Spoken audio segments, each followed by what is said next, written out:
नमस्कार, capital TV देख रहे हैं आप। मैं हूं आपके साथ पूजा। बांग्लादेश में जो कुछ हो रहा है वो किसी छिटपुट घटना या राजनीतिक हिंसा का नाम देकर दबाया नहीं जा सकता। ये टारगेटेड, सुनियोजित और लगातार चल रही अल्पसंख्यक विरोधी हिंसा है और इसका सबसे बड़ा शिकार है हिंदू। भारत सरकार ने अब इस पर दो टूक और कड़ा रुख अपनाया है। विदेश मंत्रालय के प्रवक्ता रणधीर जायसवाल ने साफ शब्दों में कहा कि बांग्लादेश में अल्पसंख्यकों के खिलाफ जारी शत्रुता बेहद चिंता का विषय है। खास तौर पर मयमनसिंह में एक हिंदू युवक की जघन्य हत्या को लेकर भारत ने न सिर्फ कड़ी निंदा की बल्कि ये भी स्पष्ट किया कि दोषियों को न्याय के कटघरे में लाया जाना चाहिए। सबसे बड़ा और चौंकाने वाला सच ये भी है कि अंतरिम सरकार के कार्यकाल में ही 2900 से ज्यादा हिंसक घटनाएं हो चुकी है और ये आंकड़ा अपने आप में चीख चीख कर कह रहा है कि बांग्लादेश में हिंदू, ईसाई और बौद्ध सिर्फ असुरक्षित नहीं बल्कि निशाने पर है। तो बांग्लादेश को लेकर क्या है भारत का रुख, आज इसे समझेंगे। चर्चा के लिए मेरे साथ स्टूडियो में मौजूद हैं कैपिटल टीवी के editor in chief doctor Manish Kumar. Doctor साहब, बहुत बहुत स्वागत है आपका। धन्यवाद। आज बांग्लादेश में जिस तरह से हिंदुओं पर अत्याचार, हिंसा और हत्याएं हो रही है उसको लेकर विदेश मंत्रालय का बयान आया और आंकड़ों के साथ मोहम्मद यूनुस को किस तरह से घेरा गया। देखिए, आज का जो प्रेस कॉन्फ्रेंस था बड़ा इंटरेस्टिंग है कई मायने में, और ये अपने आप में डिपार्चर है, मतलब अलग है पिछले प्रेस कॉन्फ्रेंसेस से। अभी तक जो विदेश मंत्रालय की तरफ से कहा जा रहा था वो ये कहा जा रहा था कि हिंदुस्तान के खिलाफ जो माहौल बनाया जा रहा है वो ठीक नहीं है, हम पीस चाहते हैं, अच्छे रिश्ते चाहते हैं। हम लोग इस तरह की चीज़ों में फंसे रहते हैं। ज़मीनी हकीकत क्या है, वहाँ हिंदुस्तान के खिलाफ न सिर्फ प्रोपेगेंडा चल रहा है, वहाँ जिहादियों को, आईएसआई के दलालों को, पाकिस्तानी एजेंट्स को, वहाँ पे जमातियों को, टेररिस्टों को, इस्लामी आतंकवाद फैलाने वाले एजेंटों को इकट्ठा करके हिंदुस्तान के ऊपर हमला करने की तैयारी की जा रही है। अब देखिए बगल के स्क्रीन में क्या दिख रहा है आपको, ये वही द डेली स्टार है, ढाका से छपने वाला जिसको आग लगा दिया। आज की खबर है, क्या लिखा हुआ है उसमें? Border guard Bangladesh has recovered 24 electronic detonators used for explosive from Sunamganj border. Border पे 24 डेटोनेटर मिला, पत्ते के अंदर छिपा हुआ था। बॉर्डर से, ये बॉर्डर है उससे 30 मीटर दूर 24 डेटोनेटर का मतलब 24 धमाके बड़े वाले।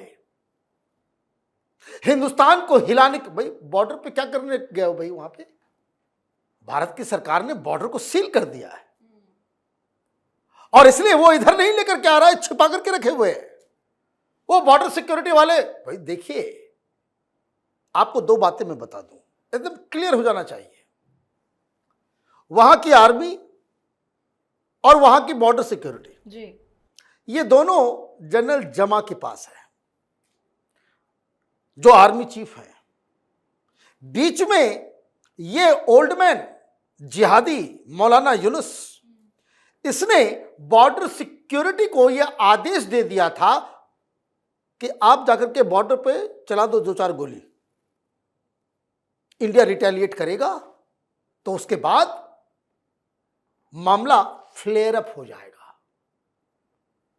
यह घटना घटी, इंडिया वालों ने भगाया और भगाने के बाद इस पूरी घटना के बारे में आर्मी चीफ को बताया। आर्मी चीफ भी हैरान कि हमने तो बोला नहीं, ये अचानक से बॉर्डर सिक्योरिटी वाले को हुआ क्या? तो जब उसके डीजी को बुलाया गया तो जनरल साहब ने उसने कहा कि नहीं, हमें तो चीफ एडवाइजर के यहां से यह आदेश दिया गया था।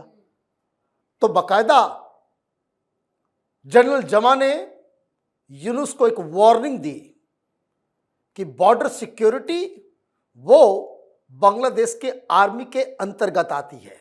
जैसे हिंदुस्तान में अलग सिस्टम है, हिंदुस्तान में होम मिनिस्ट्री के तहत आता है और आर्मी जो है वो डिफेंस मिनिस्ट्री के तहत आता है, लेकिन वहां वो जनरल के अंदर ही आता है। उसने कहा कि भाई कोई भी डायरेक्ट डिसीजन आप वहां से कोई आदेश नहीं, कुछ भी आपको कहना है करना है वो दैट विल गो थ्रू मी। अब जनरल जमा को मालूम है कि इन बेवकूफों की वजह से अगर कहीं स्थिति नाजुक हो गई तो इंडिया वालों को कुछ करने की भी आवश्यकता, गोली भी नहीं चलाना पड़ेगा और बांग्लादेश की आर्मी को सरेंडर करना पड़ जाएगा। ऐसा नहीं कि भाई लड़ना हम चाहते हैं, नहीं, वो मिसमैच।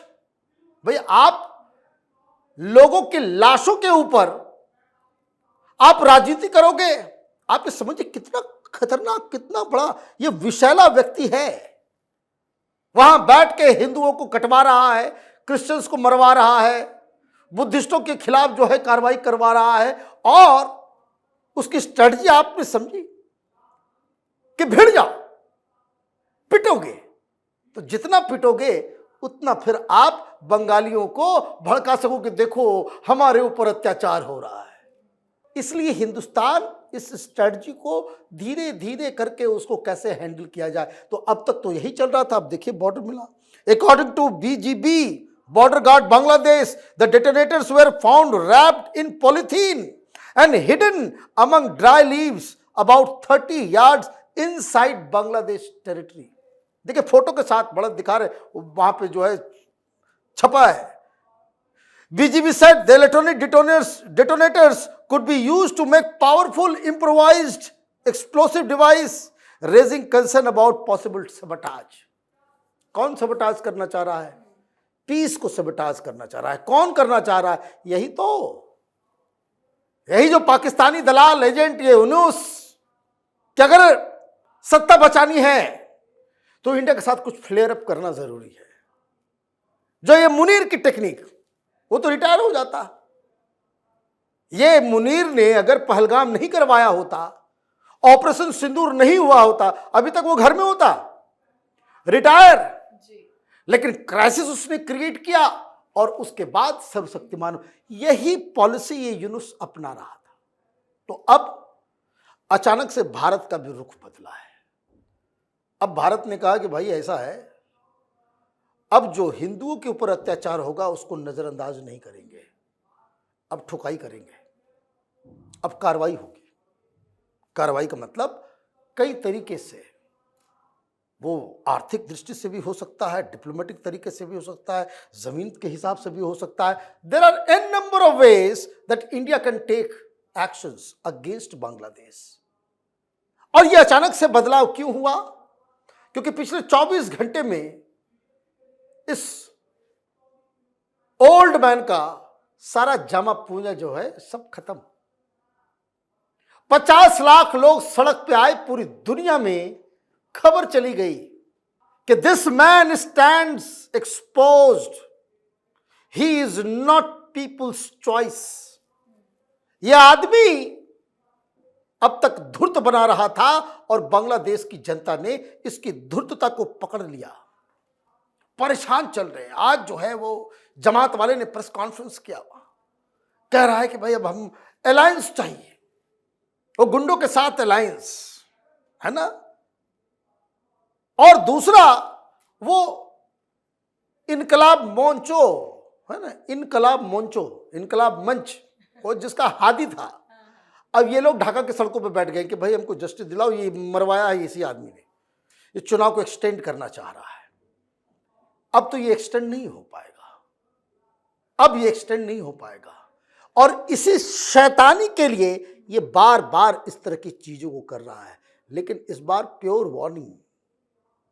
लेकिन आप डिप्लोमेसी की भाषा को समझिए। और क्या नपा तुला, भाई विदेश मंत्रालय में अक्लमंद लोग बैठे हुए हैं। यह कहा गया कि देखिए भाई बांग्लादेश के अंदर ये हो रहा है, नजरअंदाज नहीं किया जा सकता है। और आर्गुमेंट कहां से लाया गया? यह कहा गया कि जब से ये यूनुस आया है, over 2900 incidents of violence against minorities, including cases of killings, arson and land grabbing, have been documented by independent sources during the tenure of interim government। उसके पहले क्या हुआ? भारत सरकार ने इसको साइड कर दिया। अभी वो ये कह रहे कि भाई अब यूनुस जवाब दो, तुम्हारे नाक के नीचे जब से तुम्हारी सरकार आई है 2900 केसेस हुए हैं जहां हिंदुओं को, ईसाइयों को, बुद्धिस्टों को मारा गया। लेकिन सर, इसके पहले भी कई बार विदेश मंत्रालय की तरफ से प्रेस कॉन्फ्रेंस किया गया था जब हिंदुओं की हत्याओं की खबर आती थी, लेकिन इस बार डेटा के साथ आंकड़े बताकर यूनुस को क्यों घेरा जाए? क्योंकि अब एक्शनेबल बात की जा रही है, किसे नजरअंदाज नहीं किया जा सकता। अब तो हम इंटरवीन करेंगे और हम चाहते हैं कि फ्री एंड फेयर चुनाव हो। क्यों? क्योंकि बांग्लादेश के अंदर में राजनीति बदल गई है। हाँ। पिछले 24 घंटों में आपने भाषण देखा, पूरी दुनिया में इसकी चर्चा हो रही है, बांग्लादेश में भी चर्चा हो रही है। ये जमात वाले तो सड़क पे आ गए, अब तो खत्म। क्या कहा तारिक रहमान ने? तारिक रहमान का भाषण आप दो हिस्सों में देख सकते हैं, एक जो बांग्लादेश की जनता के लिए और एक दुनिया को बताने के लिए, खास करके इंडिया और बाकी जो स्टेक होल्डर्स हैं बांग्लादेश के, उसको बताने के लिए। अंदर में क्या कहा उसने? उन्होंने कहा कि ढाका बड़ा बदल गया, 17 साल के बाद आया हूं, लेकिन ढाका बिल्कुल बदला हुआ शहर दिख रहा है, इंफ्रास्ट्रक्चर बहुत इंप्रूव कर गया है, बहुत सारी चीजें, अच्छे अच्छे बदलाव। मतलब आपने शेख हसीना की तारीफ कर दी, और ये बदलाव जारी रहे, इसके लिए ये सब चीज तो नहीं होगा। उसने कहा कि आज बांग्लादेश में लोग घर से निकलते हैं, पता नहीं कि वो सुरक्षित वापस लौटेंगे कि नहीं। लॉ एंड ऑर्डर ये जनता के लिए था वहां। ये जिहादी पता नहीं कहां किसको पीट दें, ड्रेस को लेकर के, कपड़े को लेकर के, कुछ से कुछ। ये जो मैसेज दिया गया शांति का, लॉ एंड ऑर्डर का, और ये भी कहा कि हम एक नया बांग्लादेश बनाना चाहते हैं जिसमें हिंदू हो, मुसलमान हो, बुद्धिस्ट हो, ईसाई हो, सबको बराबर हक, और किसी के ऊपर कोई। ये यूनुस जमाती पाकिस्तानी, वो जो वहां पे जो कैलिफेट बनाने की कोशिश है, सरिया का कानून लागू करने की जो कोशिश हो रही थी, उसके ऊपर बुलडोजर चल गया। और इंटरनेशनल ऑडियंस को क्या उन्होंने कह दिया कि रियल डेमोक्रेसी तभी आएगी जब हम जो बाकी के डेमोक्रेटिक देशों की तरह यहां पे रूल ऑफ लॉ और संविधान के मुताबिक हम अपना काम करें। आजादी, अब देखिए क्या क्या छोटी छोटी चीजें, इसको गौर कीजिए। अपने पिता के वो कब्र पे गए, और वो दरअसल जो 1971 में जो आजादी की लड़ाई है उसकी वो जगह है। ये यूनुस और ये बाकी लोग क्या कर रहे थे? वो ये बता रहे थे कि 71 में आजादी नहीं मिली, ये पिछले साल आजादी मिली है 5 अगस्त को। उसकी पूरी यादों को धूमिल और मिटाने की कोशिश की जा रही थी। क्यों? पाकिस्तानियों को ये खुश करने की। जी जी। अब ये कहानी तो बदल गई। अब उन्होंने जाकर के वहां अपने पिता के कब्र पे जाकर के बकायदा प्रे किया और ये कहा कि भाई जो जिस जज्बे के साथ बांग्लादेश को जो आजादी मिली उसी को हम आगे बढ़ाएंगे। मतलब एक तरीके से इंडिया के रोल और इंडिया की जो मदद, वो सारी चीजें जो है वापस आ गई। तो कहने का मतलब ये है, यूनुस के तो टाई फिश, वो एक कहावत है ना, धोबी का डैश डैश, न घर का न घाट का। वही स्थिति यूनुस की इस वक्त हो गई। जी, बहुत बहुत धन्यवाद सर समझाने के लिए। धन्यवाद। तो आज बांग्लादेश में हिंदुओं के घर जल रहे हैं, मंदिर तोड़े जा रहे हैं, युवकों की हत्या हो रही है और अंतिम सरकार से बयानबाजी में उलझी है। ये वही बांग्लादेश है जो कभी भारत की मदद से बना था और आज वहीं हिंदुओं का खून बह रहा है। लेकिन भारत का रुख अब नरम नहीं, निर्णायक है। भारत ने सख्त चेतावनी बांग्लादेश को दे दी है और बांग्लादेश भारत के सामने बैकफुट पर है। आप भी अपनी राय कमेंट करके लिखिएगा। देखते रहिए कैपिटल टीवी। नमस्कार।